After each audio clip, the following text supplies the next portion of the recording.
Hello everybody, welcome into our second edition of our show, Scores, Goals, and Touchdowns with Mr. Pat. I'm Mr. Pat, obviously. This is Brian Jackson. Hello. This is Mike Nowacki. Hi. Last week we started off with the NFL Draft. The other big story going on in the NFL right now is the NFL Lockout.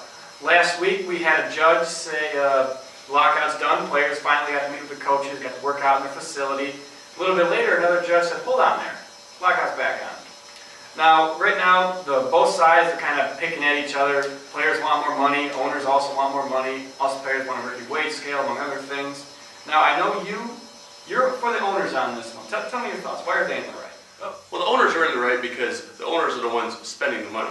It's their money that they're paying these guys. They're the ones who are taking the risk for these guys coming out of college with the potential that they could be a bust. They're the ones spending the money, and that's why I'm with the owners. It's their money, their choice. Right, Brian? All right, let me ask you a question. Why do you watch football? Do you watch it because the owners are so charismatic and those post-game interviews they give are so great? Or do you watch it because the players are fantastic and they're making amazing plays that you and I could never dream of week in and week out, and that's why I watch football?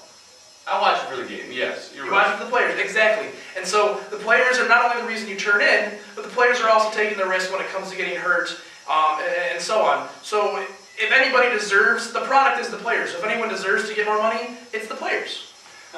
Sorry, kind of segue into that. When the players get hurt, we got a guy like Earl Campbell, Hall of Famer, who lasted only 8 years in the NFL, but he was a really tough runner. Joe Green from the Steelers said, no running back can damage a team more than Earl Campbell. Now his Hall of Fame ceremony, he couldn't even walk. He had a wheelchair. Shouldn't you think the NFL should be doing more to protect their players? Maybe so, but like I said, again, they know the risk going into it. They know what they're doing. They're going into the NFL with the chance. Football is it's a brutal sport. You can easily get hurt. They're the ones who go into this knowing what could happen, and that's the choice they made. And they signed their contracts too, knowing how much money they're going to make. So, I'm with the owners. Okay. Moving on past that, the NFL, kind of segue from the rookie wage scale. Right now, the federal government recently asked the NCAA president, how come we don't have a playoff? Right now we have the Bowl Championship Series, or BCS for short, which goes into how they decide who's going to be national champion. Now, the question I have is twofold for you guys. A, do you think it's not right that the government should get involved in sports? They recently did it with baseball, which I enjoyed, cleaning up baseball during the steroid era. And two, are you for or against the BCS? First I just want to say that I thought when government got involved with steroids, I thought it was a huge waste of time. There's other things that are more important for Congress to be concerning themselves with. However, in this situation with the BCS, where it's a multi-billion-dollar industry, this is where antitrust laws definitely need to come into play. It is an unfair system that has been rigged and set up so that these smaller schools are not given an opportunity. And the Justice Department, this is the perfect opportunity for them to step in. I don't have a problem with the government getting involved in issues like the steroid era. Steroids are illegal. This is not a legal issue. This is the product the NCAA puts out. It makes the game, in my opinion, more exciting. And like you mentioned, these smaller schools, if they don't play anybody, you put them in a conference like the Big Ten or the SEC, they'll lose 3 games. But they go week in and week out playing in unhostile environments. And they play weak schools. They can gear up for 1 game a season, and that's all they have to do. See, but that's the issue here is not how would a smaller school succeed in a Big Ten or a Big Time conference, right? The issue is opportunity and whether or not it's fair.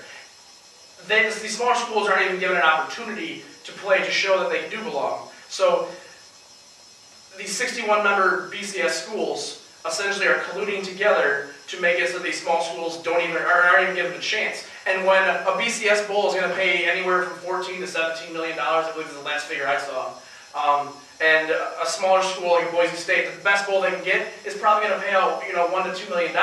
You're talking $12, $13 million right there, and that's where the government gets involved when it's big money. If they put out a better product, if they put out a better team, put out a better product, maybe some of these bigger conferences would go after it. Maybe they can join a bigger conference and make more money. And also, these bigger schools have proven week in and week out that they can go on the road all over the country and sell out wherever they go. Boise wouldn't do that. I do agree with you on that part.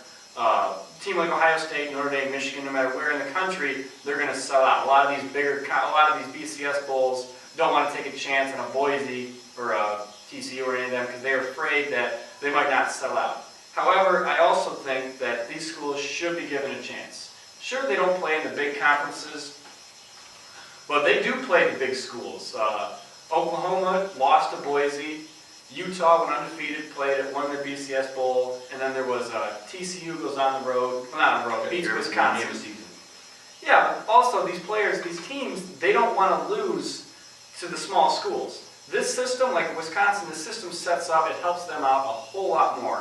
So they don't want to let their team down, their fans, they don't want to let the system down, because if these smaller schools keep beating them, then eventually there might be a playoff, and they don't want that. Those are my thoughts on it. Brian, do you agree, more or less agree? I agree completely. You talk about traveling. Well, the aspect that I want to bring up about the BCS is that a lot of these schools actually are losing money on it. Which kind of baffles me as to why they fight so hard to keep with it to begin with. You would think that they would want to progress to a different system. I agree with that. We're going to take a quick break. You just lose excitement if you go with the playoff system. Go ahead. Disagree. But anyway, we're going to take a quick break. We're going to come back. We're going to talk about the MLB, NHL playoffs, and NBA playoffs. See you then.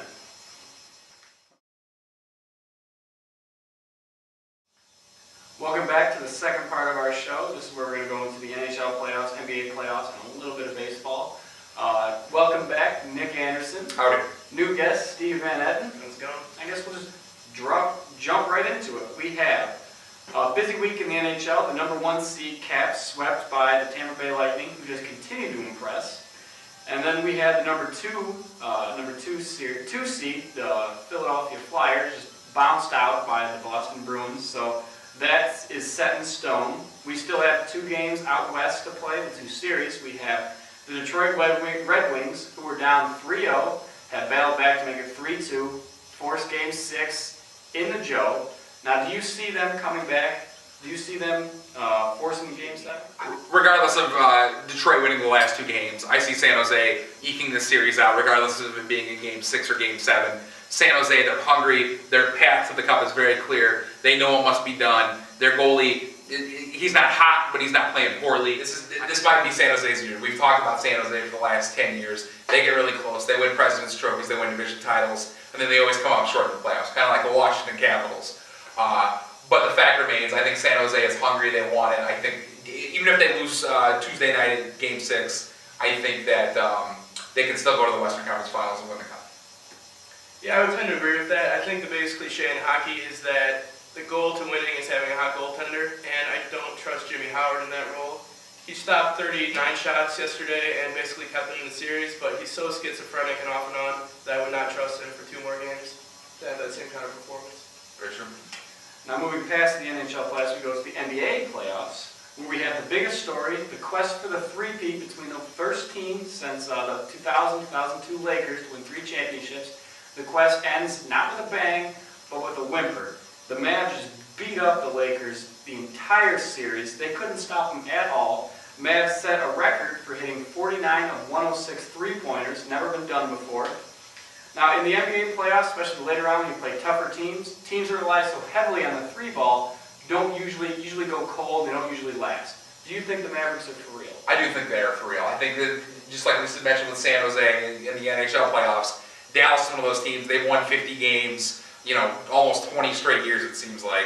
But it also bodes well for them that their other matchup between Memphis and Oklahoma City, they could easily beat either of those teams. They're a very good matchup, as they say, in basketball. I do think they are for real. I think they're definitely cruising towards a rematch in the 2006 NBA Finals, where Miami defeated Dallas in 6 games. I would tend to agree with you. I think that they match up well against Oklahoma City and Memphis. The only problem I think with Dallas is that they're a jump shooting team, and without having Caron Butler, Definitely hurts them. yeah, they could go hot or cold at any point. And now the other story, the Miami Mercenaries are currently up on the Boston Celtics, 2-1. Miami beat them at home both games. Now went back to Boston. Boston beat them then. Do you see the Boston Celtics holding serve and winning at home and making a series? I think Doc Rivers has pretty much set up the defense to make sure that Dwayne Wade and LeBron James can't get any easy shots inside. So he's basically turned it into a jump shooting game, and that always favors the home team in the playoffs. I think if Rajon Rondo can kind of play with that dislocated elbow and create shots for Ray Allen and Paul Pierce, and if Kevin Garnett can win the one-on-one game with Chris Bosh, then they should be fine to take it into Miami tied up. Very true, and I think one of the key things that is kind of getting overlooked in the series is how young Miami is. They're all young, they all have fresh legs. Boston have been battling, they have 3 or 4 guys. The big three, you have your Kevin Garnett, he's been playing for 1,000 years. Paul Pierce, 2,000 years. Ray Allen, 3,000 years. It's almost like it's do or die. The wounded wolf is cornered. Are they going to come back and make it interesting, or is Miami just going to keep trouncing over them? You can't underestimate how much energy Pierce and Allen have to expend running around chasing LeBron and Dwayne Wade, but you also can't forget that Ray Allen's probably the best conditioned player in the NBA, and Dwayne Wade is chasing him around screens constantly also. So I think that can work well. I was going to say, yeah, he's a very good off-the-ball mover. Now, the other big series going on right now, the NBA MVP currently with Derrick Rose in Chicago. Chicago Bulls is up. Well, actually, they're tied with Atlanta 2-2. How do you see that series shaking out? I think Chicago's going to win because I think ultimately the Atlanta Hawks are an AAU team. Basically, they're just playing to find the best shot for themselves. And I don't think that kind of team is going to win deep into the playoffs. I think Chicago's biggest problem is that Derrick Rose is a 40% field goal shooter on a good day, and nobody else is stepping up for them. Luol Deng has been consistently their second best player, and Carlos Boozer may be the worst free agent signing this year. In the history of the National Basketball. He's almost making the maximum, and he's averaging, 8 points a game, 10 points a game. Right. So. Well, I think having the MVP of the league certainly helps. But Derrick Rose is one of the. It almost seems like he's one of the more weaker NBA MVPs of all time. He's not. He's very valuable to his team, yes. But you take almost any halfway decent point guard in that league, they still win that division. They're still the first seed outies. But still, regardless, Atlanta, they're just playing, like chickens with their heads cut off. They won 2 games, and now I think Chicago's going to kind of wake up from their slumber and kind of come back in these next 2 or 3 games and close by on 5 or 6. The Bulls feel like the Cavs of last year. They do. This is true. Very much so. All right, getting past the NBA playoffs, we had history last week, and we had 2 no-hitters in a week. We had Francisco Liriano no-hitting the Chicago White Sox. Then we had Justin Verlander knocking out the Toronto Blue Jays. Now this makes Justin Verlander only the 30th pitcher to have multiple no-hit games. Let me ask you, where do you rank Justin Verlander in the best pitchers in baseball? I'll stick with the AL and I'll let Nick talk about baseball as a whole, but I would say behind CC Sabathia and King Felix, I'd probably put him as the pitcher I'd give the ball to. Very true. He's in that upper echelon of pitchers, in not only the American League, also the National League, the league in general. But he's not really that kind of main event, give the ball to the guy in Game 7 kind of guy. I would still rank, Cliff Lee, Tim Lincecum, Roy Halladay as those kind of big 3, and then you kind of shake down to the kind of lesser of the league. All right, we're going to wrap that up. Come back with Pat's piece. We'll see you then. 6:59.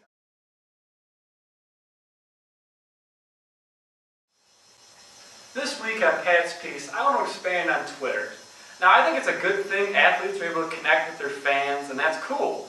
But Twitter is ruining one of my favorite events in sports, the press conference blow-up. Now, before Twitter, Ozzie Guillen would have found the nearest recording device and let everyone with earshot know what was on his mind. That, to me, is so much better than reading what he has to say on the internet. Think back to all the classic coach freakouts from, "I'm a man, I'm 40," to "the Bears are who they thought we were." And who could forget you play to win the game? Hello! Now imagine my favorite press conference, Jim Moore's playoff rant if it were a tweet. So players and coaches, do us all a favor. Put down the cell phones, find the nearest reporter, and give them hell. Thank you for watching. This has been Scores, Goals, and Touchdowns with Mr. Pat. See you next week. The money in your pocket.